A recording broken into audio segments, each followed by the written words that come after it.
গ্রুপের লিডার দীর্ঘদিন ধরে মিড ডে মিলের টাকা নয়-ছয় করে চলেছে। স্বনির্ভর গোষ্ঠীর গ্রুপ লিডারের বিরুদ্ধে মিড ডে মিল সংক্রান্ত এমনই দুর্নীতির অভিযোগ করে পূর্ব মেদিনীপুর জেলার এগরা পৌরসভার 11 নম্বর ওয়ার্ডের জগন্নাথপুর পল্লীমঙ্গল প্রাথমিক বিদ্যালয়ের চত্বরে বিক্ষোভ দেখালেন গ্রুপের মহিলারা। অভিযোগ, দিনের পর দিন মিড ডে মিলের দুর্নীতি করে চলেছেন গ্রুপের লিডার ছন্দা মাইতি নামী মহিলা। বিক্ষোভকারী মহিলারা অভিযোগ করেছেন, দীর্ঘদিন ধরে গ্রুপবাজি এবং টাকা নয়-ছয় করে চলেছেন গ্রুপ লিডার। ঘটনার বিষয়ে এগরা পৌরসভার 11 নম্বর ওয়ার্ডের কাউন্সিলর তথা চেয়ারম্যান স্বপন নাইকে এ বিষয়ে জানালে কোনো কর্ণপাত করেননি বলে দাবি বিক্ষোভকারীদের। তাই প্রতিবাদে এদিন 3 ঘন্টা ধরে স্কুলে তালা লাগিয়ে বিক্ষোভ দেখান গ্রুপের মহিলারা। অভিযোগটা ছন্দা মাইতি নামে যে ব্যক্তি, তার নামে অভিযোগ। সে পৌরসভার দায়িত্বে আছে। কি দায়িত্বে, যে গ্রুপ 1 টাকার যে গ্রুপগুলো, সেই গ্রুপগুলো চালান তিনি। আর এখানে মিড ডে মিলের যে অ্যাকাউন্ট আছে, উনি অ্যাকাউন্টের হোল্ডার একজন, 3 জনের মধ্যে একজন হোল্ডার উনি। কিন্তু আমরা ওনাকে চাই না। উনি যেভাবে টাকা নয়-ছয় করছেন প্রমাণিতভাবে, সেই টাকা তাদের অ্যাকাউন্টে যেন না যায়। আমরা চাইছি যে নিজেরা যারা কাজ করে তাদের অ্যাকাউন্ট হোক। 3 জনের, তাদের গ্রুপ থেকে 3 জন আসবে, 3 জনের অ্যাকাউন্ট হোক, সেই অ্যাকাউন্টে টাকা যেন আসে। কত টাকা মতো নয়-ছয় করেছে আপনারা মনে করছেন? সে কোনো হিসাব নেই, কোনো হিসাব দিতেই পারেনি আজ পর্যন্ত কোনো সঠিকভাবে হিসাব দিতে পারেনি। আর হিসাব চাইলে বলবে তোমরা বুঝে নাও, তোমাদের টাকা। আমি কোনো দায়িত্ব নিব না। দায়িত্ব যদি নিবেন না, ছেড়ে দিন, অফিসিয়ালি ছেড়ে দিন, অফিসিয়ালি দায়িত্ব ছেড়ে দিন। আপনারা যে এখানে বিক্ষোভ দিচ্ছেন, আপনারা কাদের পক্ষ থেকে? আপনারা গ্রুপের পক্ষ থেকে 3 জনকে দায়িত্ব না দিয়ে আরো গরিব আছে, যেরকম চলছিল আগে সেইভাবে যেভাবে তিনি বলছেন যে আমি 3 জন দুস্থ মহিলাকে কাজ দিয়েছি পার্মানেন্ট হিসাবে। দুস্থ মহিলা আরো আছে, গ্রামে আরো আছে। আমরা চাই যে সবাই মিলে কাজ করুক, সব গ্রুপেই কাজ করবে, সব গ্রুপ কাজ করে সবাই তাদেরকে পার্মানেন্ট করে দিচ্ছে। যার বিরুদ্ধে অভিযোগ তুলছেন উনি কি আজকে স্কুলে এসেছেন? না, স্কুলে আসেনি, ওনাকে ডাকা হয়েছিল, উনি আসেননি। যারা কাজ করেছে ওনাকে কাছাকাছি। আপনারা কি হেডমাস্টার সাহেবকে জানিয়েছেন? ঘটনা ঘটেছে বলছে, আমি কালকে রাত্রে বাড়িতে শুনতে পেয়েছি যে আমাদের এই গ্রামের যে 1 টাকা বই, যে ক্ষুদ্র সঞ্চয় বই, সেই বইতে যে মিড ডে মিলে যে রান্না হয় স্কুলে, ওই স্কুলে মানে যারা রান্না করে, মানে আমাদের নিয়ম আছে যে প্রতি মাসে 3 জন করে চেঞ্জ হয়। তো এবারে শুনলাম কালকে হঠাৎ 3 জন বর্তমান পার্মানেন্ট হয়ে গেছে। হ্যাঁ, তো কালকে আমার স্বামী বললো যে কালকে সবাই গিয়ে স্কুলে নাকি ঘেরাও হবে। তো এই জন্য সকালবেলা আমি কি করেছি, চলে এসেছি স্কুলে, বাচ্চাকে ছাড়তে এসেছি। এসে যখন দেখি 2-4 জন মহিলা আছে, 3 জন দেখেছি ভিতরে রান্না বান্না করছি। তো আমি বললাম তোমরা এখানটায় থাকো, আমি বাড়িতে গিয়ে আরও আমাদের গ্রুপের যে যতজন আছে তাদেরকে ডেকে নিয়ে আসছি। তো আমি গিয়ে এসেছি, এসে যখন দেখি মানে অনেকজন দাঁড়িয়ে আছে, যে আমরা তখন অনেকজন বলে সিদ্ধান্ত নিলাম যে আমরা আজকে কি করব, এই 3 জন যে পার্মানেন্ট হয়েছে ওদেরকে রান্না করতে দিব না। হ্যাঁ, আমার অন্যজন 3 জন মিলে রান্না বান্না, আমি তাদেরকে নিব না।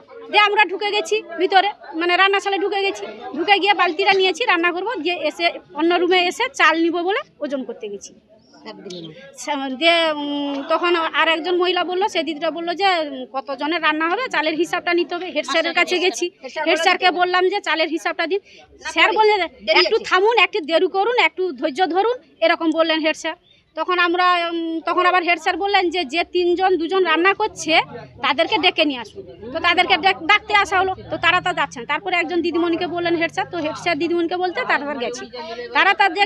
তারা কি করেছে, যে জল ঢেলে যে রান্না বসিয়েছিল, তারা চাপিয়েছিল, সে গরম জলটা করছিল, সে জল টল ফেলে দিয়ে বাসন কুসন গুছিয়ে দিয়ে তালা মেরে দিয়ে নিয়ে গিয়ে হেড স্যারকে দিল। তারপরে হেড স্যার তার আমার মানে অস্বীকার করলো। কি অস্বীকার করলো? বলেছে যে আমরাই চাবি মেরে দিয়েছি। এই হচ্ছে আমার কথা হচ্ছে আজকে রান্নাটা বন্ধ হলো কেন? আমরা তো বলেছিলাম আজকে রান্নাটা করে খাওয়াবো, তাদেরকে বের করে দিয়ে আমরা তো করতাম 3 জন রান্নাটা, না কেন করলো? কেন বাচ্চারা একটা করে নাস্তা খেয়ে বাড়িতে যাবে? আপনার নাম?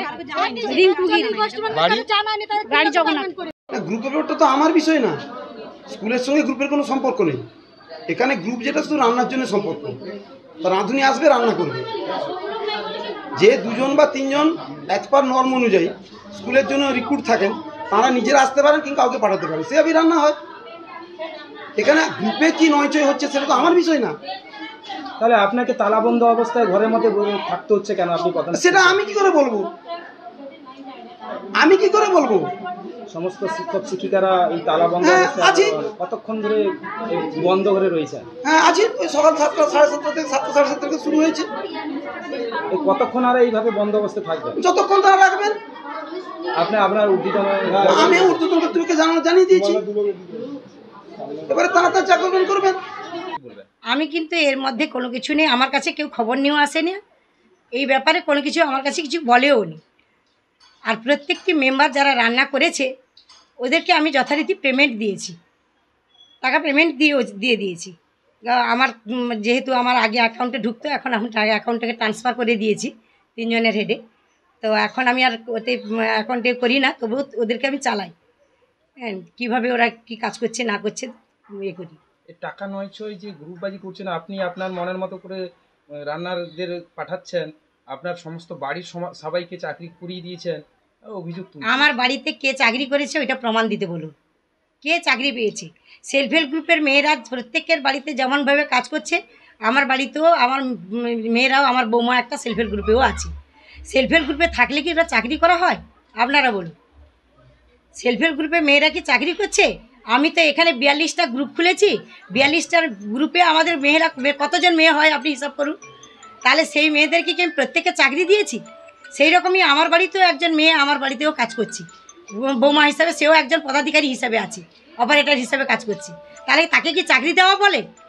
আমি তো আজকে সিডিএসের মেম্বার হিসাবে 24 বছর কাজ করছি, আমি কি বলে আমার চাকরি পার্মানেন্ট হয়ে গেছে?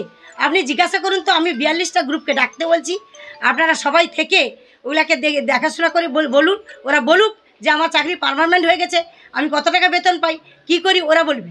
যে আজকে এত বড় একটা সমস্যা আপনাকে নিয়ে আপনি ওইখানে আপনাকে ফোন করা হয়েছিল, ওনারা ফোন করেছিল, আপনি কেন যাননি স্কুলে?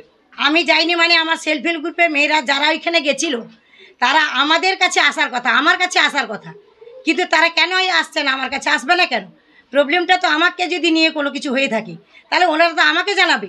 আমি তো আগামীকাল রবিবার ছিল, ছুটির দিন, সমস্ত গ্রুপদেরকে জানিয়ে মিটিং করাবো বলে মনে করেছিলাম, কিন্তু ওনারা আমার কাছে কোনো কথা আলোচনা না করে ওনারা নিজেরাই স্কুলে গেছেন নিজেদের মতে, কিন্তু আমাকে তো কোনো কিছু বলেনি। তা আমাকে যদি না বলে থাকেন তাহলে আমি কি করতে যাবো এবার আপনি বলুন। তাহলে এর সুরাহা কি হবে মনে করছেন? বা সুরাহা নিয়ে নয়, আমি তো প্রত্যেকটা গ্রুপের যে পদাধিকারী আছে তাদেরকে মিটিংয়ে সবাইকে বলেছি যে আজকে বিকাল 2টার সময় হোক, নাহলে কালকে হোক, আমি ডাকছি, সবাইকে আসতে বলবেন, সমস্ত মেম্বাররা উপস্থিত থাকবে, পদাধিকারীরা উপস্থিত থাকবে। যদি আমার স্কুল টিচারও থাকেন তাতেও কোনো অসুবিধা নেই। ওয়ার্ড কমিটি থেকে যে মেম্বাররা যারা আমার ওয়ার্ড কমিটির মধ্যে আছে, আমি যখন গ্রুপটা করি তখন আমার কিন্তু সর্বদলীয়ভাবে আমি গ্রুপটা করেছিলাম, কোনো তৃণমূল পার্টিকে দেখিনি, আমি কোনো বিজেপি পার্টিকে দেখিনি, কোনো সিপিএমকে দেখিনি, কোনো কংগ্রেসকে দেখিনি, সর্বদলীয়ভাবে আমার এই গ্রুপ, সর্বদলীয়ভাবে আমার গ্রুপ। আমাকে যে এই সমস্ত কথাগুলো অপবাদ করা হচ্ছে, আমাকে না জানিয়ে কেন করা হচ্ছে এগুলো?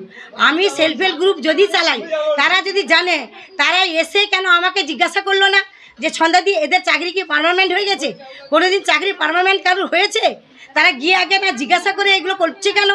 আমি তো বুঝতেই পারছি না, আমি তো নিজে শুনে অবাক হয়ে গেছি। আমি যদি সেলফ হেল্প গ্রুপ চালাই, আজ পর্যন্ত জানে, তারা কেন এসে আমার সঙ্গে জিজ্ঞাসা করবে?